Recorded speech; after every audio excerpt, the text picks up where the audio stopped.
नमस्कार दोस्तों, स्वागत है आप सभी लोगों का स्टडी ग्लोस पर। दोस्तों, रिसेंटली अनाउंसमेंट हुआ है कि नोबेल प्राइज दिया जाएगा मेडिकल के फील्ड के अंदर, और यहां तक कि जो यूएसए के दो कैंडिडेट हैं जिनको ये पुरस्कार दिया जा रहा है, प्राइज दिया जा रहा है, उनमें से एक व्यक्ति तो सो रहे थे, गहरी नींद के अंदर थे जिस समय इनको कॉल किया गया था नोबेल कमेटी के द्वारा।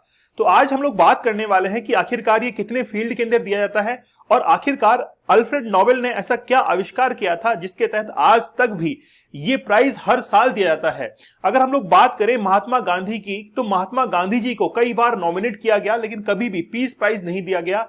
आखिरकार वो पीस प्राइज क्यों नहीं दिया गया, इसके बारे में हम लोग जिक्र करेंगे और आज के नए इन्वेंशन के बारे में भी हम लोग जिक्र करेंगे। तो चलिए शुरुआत करते हैं आज के इस लेक्चर की। देखिए दोस्तों, सबसे पहले तो मैं आप लोगों को नोबेल प्राइज के बारे में बताना चाहूंगा। नोबेल प्राइज जो है वो 5 कैटेगरीज के अंदर दिया जाता है, लेकिन 1969 के अंदर एक नई कैटेगरी इकोनॉमिक्स को इसके अंदर ऐड किया गया था और उसके बाद में हम लोग देख सकते हैं कि टोटल 6 कैटेगरीज इसके अंदर डेवलप हो चुकी हैं।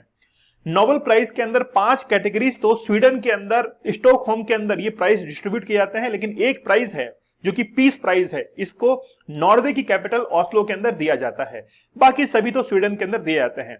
हम लोग बात करें अल्फ्रेड नोबेल की, तो अल्फ्रेड नोबेल ने एक डायनामाइट का आविष्कार किया था, लेकिन अल्फ्रेड नोबेल ने यह कहा था कि यार ये आविष्कार करके, ये इन्वेंशन करके मैंने बहुत गलत किया है। अपने ही आविष्कार पर वो बहुत दुखी हो रहे थे।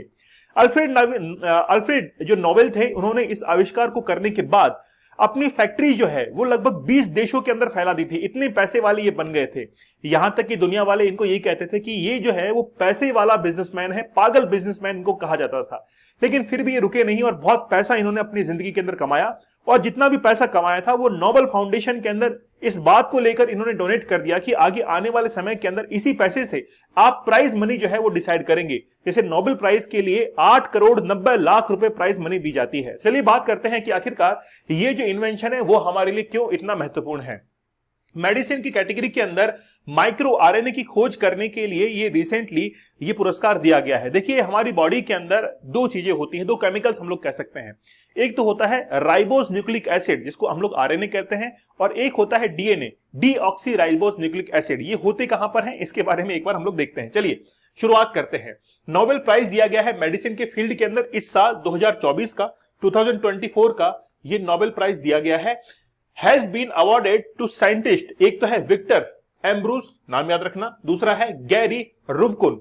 दो जो साइंटिस्ट हैं इनको ये प्राइज दिया गया है क्योंकि इन्होंने 1991 के अंदर माइक्रो आरएनए को डिस्कवर किया था। और माइक्रो आरएनए बेसिकली क्या काम करते हैं, टिनी मॉलिक्यूल्स, बहुत छोटे molecules which play a crucial role in how genes function. Genes जो फंक्शन करते हैं उन फंक्शनिंग के अंदर एक क्रूशियल रोल के तौर पर माइक्रो आरएनए का इस्तेमाल होता है, इसीलिए इनको ये नोबेल प्राइज जो है वो दिया गया है। Basically gene regulation bye micro RNA, जो जेनेटिक्स होते हैं, जैसे हम लोग कहते हैं कि यार हमारा बेटा जो है वो किस तरीके से बिहेव करेगा, उसकी आंखें कैसी होंगी, उसके लिप्स कैसे होंगे, उसके बाल कैसे होंगे, तो वो बेसिकली क्या है, वो आपके जीन्स के ऊपर डिपेंड करता है। ये हेरिडिटी होती है। ये जैसे पिता से पुत्र के अंदर, पिता से बेटी के अंदर, तो ये हेरिडिटी जो है उसको रेगुलेट करता है माइक्रो आरएनए के through. First revealed by Ambros and Ruvkun has been at work for hundreds of millions of years. This mechanism has enabled the evolution of increasing complex organism. बहुत complex organism है हमारे शरीर के अंदर। देखिए कि करोड़ों कोशिकाएं हैं, सेल्स हैं, आखिरकार उनका डेवलपमेंट कैसे हुआ है हम लोग इसके थ्रू इसको समझ सकते हैं। लेकिन लेक्चर को शुरू करूं उससे पहले आप लोग इसको देख लीजिए। ये जो आप लोग को रेड कलर के अंदर दिखाई दे रहा है, ये बेसिकली माइक्रो आरएनए है। माइक्रो आरएनए है। अब ये माइक्रो आरएनए क्या चीज है, ये पूरा का पूरा आप लोग जो धागा देख रहे हैं, एक स्ट्रैंड देख रहे हैं, ये आरएनए है, ribose nucleic acid. Ribose nucleic acid और डी यानी कि हम लोग देखते हैं D ribose nucleic acid, DNA और आरएनए, जो कि हमारे जेनेटिक्स के लिए बड़ा रेस्पॉन्सिबल होते हैं। जैसे आपने देखा होगा कि जिस समय कोविड का टाइम पीरियड था, उस समय वैक्सीन जो डेवलप की गई थी वो बेसिकली आरएनए वैक्सीन थी। आरएनए वैक्सीन से उसको डेवलप किया गया था, मतलब आरएनए को लिया था और उसके ऊपर एक्सपेरिमेंट करके हमने वैक्सीन को डेवलप किया था। अब पूरा का पूरा जो आरएनए है उसके अंदर एक छोटा सा पार्ट होता है जिसको माइक्रो आरएनए कह रहे हैं, और यही माइक्रो आरएनए क्या करता है, जेनेटिक्स जो है इसको डिसाइड करता है। खैर, हम लोग सबसे पहले देखेंगे गांधी जी के बारे में, उसके बाद लेक्चर शुरू करेंगे, क्योंकि हमारे पास में ये पीस प्राइज नहीं आया है और इस बात का हमको एक दुख भी है। गांधी जी को कई बार नॉमिनेट किया गया था, जैसे 1937 के अंदर, 1938 के अंदर, 1939 के अंदर, 1947 के अंदर, लगभग 5 बार इनको नॉमिनेट किया गया था, लेकिन फिर भी नहीं दिया गया। क्यों? क्योंकि 1948 के अंदर जिस समय हो सकता था इनको नोबेल पीस प्राइज मिलता, उस समय इनका असासिनेशन कर दिया गया था और उस साल किसी भी व्यक्ति को ये नोबेल पीस प्राइज नहीं दिया गया था। लेकिन 1989 के अंदर जो 14th दलाई लामा थे, उनको नोबेल पीस प्राइज दिया गया और ये कहा गया in a part a tribute to memory of Mahatma Gandhi. Mahatma Gandhi की याद में ही हम लोग ये जो नोबेल पीस प्राइज है वो 14th दलाई लामा को दे रहे हैं। तो आपके यूपीएससी के इंटरव्यू के लिए या फिर आपके पीसीएस इंटरव्यू के लिए ये एक बहुत बेहतरीन जो है वो आपके पास में कंटेंट हो सकता है कि आखिरकार गांधी जी को नोबेल पीस प्राइज क्यों नहीं दिया गया है, और अगर दिया गया है तो आखिरकार वो किसको दिया गया है। चलिए, आप लोग हमारे 100 डेज के चैलेंज को जरूर ज्वाइन कीजिएगा। 100 डेज के चैलेंज के अंदर आपके पास में कंसंट्रेशन होगा, फोकस होगा, क्योंकि अभी उसकी धज्जियां उड़ चुकी हैं। क्यों? आपने बहुत पोर्नोग्राफी को देखा है, इससे आपके माइंड के अंदर डिस्ट्रैक्शन काफी बढ़ गया है और डिस्ट्रैक्शन बढ़ने से आपका ब्रेन जो है वो इंफॉर्मेशन को रजिस्टर नहीं कर पाता है, और इंफॉर्मेशन रजिस्टर नहीं होगी तो रिटेन और रिकॉल नहीं हो पाएंगे। तो मेरा ये एक कहना है कि आप लोग एक बार जरूर इस कोर्स को अवेल कीजिए। आप लोगों के लिए 100 एडवांस टेक्निक्स मैंने बताई है कि कैसे आप अपने फोकस और कंसंट्रेशन को इंप्रूव कर सकते हैं और पोर्नोग्राफी से बाहर निकल सकते हैं। मतलब आप लोग वाकई में अगर इसके डैमेजेस को देखेंगे, नेगेटिव एस्पेक्ट्स को देखेंगे पोर्नोग्राफी के, तो आप लोग अंदर से हिल जाएंगे इस चीज को लेकर। तो चैलेंज कूपन कोड आप लोग को यूज करना है। आप लोग चाहें तो 175 डेज का हार्ड चैलेंज भी आप लोग ले सकते हैं। बोला सर 100 दिन तो आप लोग करवा रहे हैं, 75 डेज हम लोग आगे लेके चलेंगे, 175 डेज का हो जाएगा।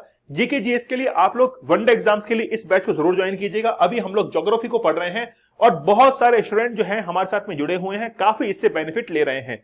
तो आप इस बैच को जरूर ज्वाइन कीजिएगा। 10,000 एमसीक्यूज हम लोग सॉल्व कर रहे हैं। 2 साइंटिस्ट हमारे पास में है, एक तो है विक्टर एम्ब्रोस, जिनका जन्म 1953 के अंदर होता है और वो भी अमेरिका से ही हैं। इन्होंने MIT से अपनी एजुकेशन को कंप्लीट किया है और बहुत सारा यानी कि गजब का इनका करियर रहा है। दूसरे हैं गैरी रुवकुल।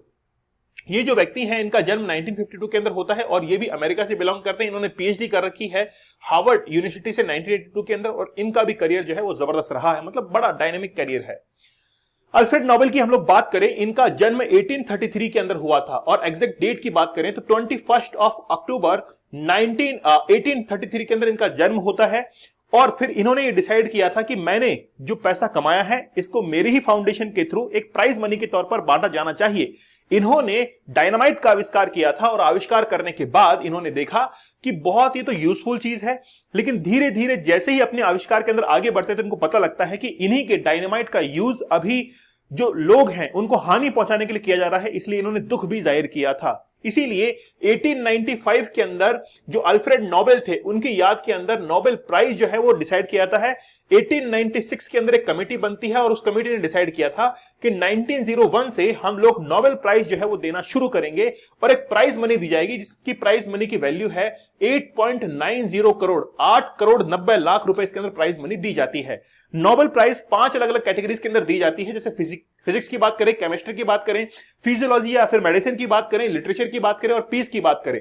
1969 के अंदर एक अलग से इसके अंदर प्राइज जोड़ दिया गया था और वो था इकोनॉमिक साइंस, और इसके तहत 1969 से ही ये जो अलग यानी कि हम लोग कह सकते हैं कि एक नई कैटेगरी जो है वो जोड़ी गई और इसके अंदर नया प्राइज दिया जाने लगा। ठीक है, कहां से? नोबेल फाउंडेशन के द्वारा। तो बेसिक चीज हम लोग देख चुके हैं।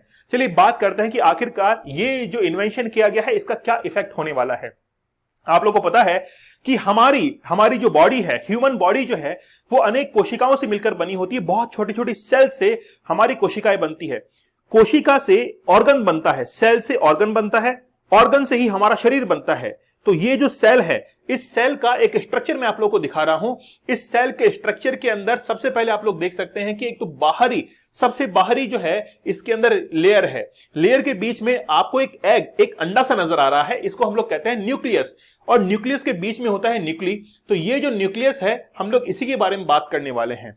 न्यूक्लियस के चारों तरफ एक हम लोग कह सकते हैं कि कोशिका द्रव, जिसको हम लोग कहते हैं कि वो बेसिकली साइटोप्लाज्म होता है, और साइटोप्लाज्म के अंदर छोटे छोटे से माइटोकॉन्ड्रिया इसके अंदर स्थित होता है। जैसे इसको देखेंगे, ये है माइटोकॉन्ड्रिया। इसको कहते हैं कि the power house of cell. यहां से कोशिका को शक्ति मिलती है। ठीक है, क्योंकि कोशिका जो निर्मित होती है, सेल्स जो निर्मित होती है वो प्रोटीन की निर्मित होती है, और उसको पावर कौन देता है? माइटोकॉन्ड्रिया जो है वो इसको पावर देता है। अगर हम लोग न्यूक्लियस के अंदर जाते हैं तो न्यूक्लियस, ये पूरा का पूरा न्यूक्लियस है और बीच में क्या है, यहां पर आप लोग देख सकते हैं, ये इसका सेंट्रल पॉइंट है। इसके अंदर एक क्रोमेटिन होता है। क्रोमेटिन बेसिकली प्रोटीन के छोटे छोटे धागे होते हैं, स्ट्रैंड्स होते हैं। जब भी इसके अंदर कोई भी विभाजन होता है, डिवाइडेशन होता है, तो ये जो क्रोमेटिन है ये आपस में उलझ जाते हैं। आपने डीएनए का स्ट्रक्चर देखा होगा, उसके अंदर दो धागे आपस में उलझे हुए रहते हैं। वो जो है वो बेसिकली क्रोमेटिन के दो धागे होते हैं जो कि आपस में उलझ जाते हैं। हम लोग इसी के बारे में अब बात करने वाले हैं। इसके और भी स्ट्रक्चर हैं, जैसे न्यूक्लियर एनवलप है, न्यूक्लियर लेमिना है, न्यूक्लियस है, क्रोमेटिन है, न्यूक्लियोप्लाज्म है, एंडोप्लाज्मेटिक रेटिकुलम है, राइबोसोम है, इसके साथ में ही न्यूक्लियर पोर्स हैं। अगर हम लोग इसके और डेप्थ में जाएंगे तो आप लोग इस डायग्राम को देखिए। कोशिका थी, सेल थी, सेल के अंदर न्यूक्लियस था, न्यूक्लियस के अंदर क्रोमोसोम्स थे। क्रोमोसोम्स हम लोग कब कहेंगे, ये जो आप लोग क्रोमेटिन देख रहे हैं, जब दो क्रोमेटिन आपस में जुड़ जाएंगे तो उसको हम लोग क्रोमोसोम्स कहना शुरू कर देंगे। और क्रोमोसोम्स के अंदर ही क्या होता है, डीएनए होता है। यहां तक पहुंचे, डीएनए का आप स्ट्रक्चर देखते हैं तो डीएनए जो है उसके अंदर एक होता है मैसेंजर आरएनए, ठीक है। तो मैसेंजर आरएनए या फिर हम लोग माइक्रो आरएनए भी इसको कह सकते हैं, और इसी के अंदर ये पावर होती है कि वो कोशिका को और डेवलप कर सकता है। तो बेसिकली अब हमारे लिए क्वेश्चन ये है कि आखिरकार ये हमारे लिए क्या यूजफुल हो सकता है। देखिए, जब भी कोई कोशिका बनती है तो इसके बनने के स्ट्रक्चर को अगर हम लोग जान पाते हैं कि आखिरकार कोशिका कैसे बन रही है, इसके पीछे आखिरकार कौन सी साइंस या टेक्नोलॉजी लग रही है, तो उसके अंदर कोई भी खामी होती है तो हम लोग उसको दूर कर सकते हैं। जैसे पहले आप लोग देखते हैं कि हमारे पास में कोई भी नैनो टेक्नोलॉजी नहीं थी, इसलिए हम लोग बहुत बारीकी से किसी चीज की स्टडी नहीं कर पा रहे थे। लेकिन आज हमारे पास में नैनो टेक्नोलॉजी है और इसी के बेसिस पर आज हम लोग 3D कई बार स्ट्रक्चर बना लेते हैं। जैसे 3D डाक घर बन गया है, पोस्ट ऑफिस बन गया है, 3D एक मकान जो है वो बन चुका है, 3D प्रिंटर बन चुका है। ऐसे ही हम लोग नैनो टेक्नोलॉजी का इस्तेमाल करके बहुत सारे प्रोडक्ट जो है इन्वेंशन वो कर रहे हैं। वैसे ही अगर माइक्रो आरएनए को हम लोग अगर अच्छे से स्टडी करेंगे तो हम लोग कई बीमारियों का पता लगाने के अंदर सक्षम होंगे। हम लोग उन बीमारियों को दूर भी कर सकते हैं। इसलिए ये जो आविष्कार है वो हमारे लिए बहुत ज्यादा इंपॉर्टेंट है। चलिए, यहां तक आप लोग को समझ में आ चुका होगा। अच्छा, नोबेल प्राइज जो है अगर हम लोग बात करें 1901 से लेकर 2020 तक, तो यहां पर कुछ डेटास में आप लोग को दिखाता हूं। जैसे यहां पर ब्लू लाइन जो है वो है फीमेल्स के लिए और ये जो ग्रीन लाइन आप लोग देख सकते हैं ये है मेल्स के लिए। अगर हम लोग फिजिक्स की बात करें तो फिजिक्स के अंदर 212 जो कैंडिडेट हैं, मेल कैंडिडेट, उनको फिजिक्स के अंदर अवार्ड मिला है, जबकि फीमेल जो है 4 फीमेल को अवार्ड मिला है फिजिक्स के अंदर। फिर मेडिसिन के अंदर 210 मेल हैं और फिर फीमेल हैं 12। केमिस्ट्री के अंदर 179 मेल हैं, 7 जो है फीमेल हैं। लिटरेचर के अंदर 101 जो है वो मेल हैं और 16 ही क्या है, महिलाएं हैं। पीस के अंदर क्या है, 90 जो है वो मेल हैं, 17 जो है वो वुमेन्स हैं, 84 जो है वो मेल हैं और इकोनॉमिक्स के अंदर 2 ही क्या है, फीमेल है। तो यहां पर थोड़ा सा हम लोग देख सकते हैं कि जेंडर गैप भी हम लोग यहां पर देख सकते हैं। कई बार क्या होता है कि एग्जाम के अंदर यूपीएससी के आंसर राइटिंग में या फिर पीसीएस के आंसर राइटिंग में हमको कुछ एक्स्ट्रा डेटा लिखना पड़ता है, तो वहां पर हमारे लिए ये डेटा जो है वो बड़ा काम का हो सकता है। तो आप लोगों के लिए क्वेश्चन जबरदस्त यहां से बनेगा, आप लोग इसके तैयार रहिएगा, ठीक है। 100 एडवांस टेक्निक्स हम लोगों ने बताई है 100 डेज के चैलेंज के अंदर। चैलेंज कूपन कोड आप लोगों को यूज करना है। आप लोग चाहें तो 175 डेज का भी चैलेंज ले सकते हैं। बोला सर 100 दिन आप करा रहे हैं, 75 डेज हम इसके अंदर इंक्लूड कर लेते हैं। तो मिलते हैं आप लोगों से अगले सेशन के अंदर, तब तक धन्यवाद, थैंक यू, जय हिंद।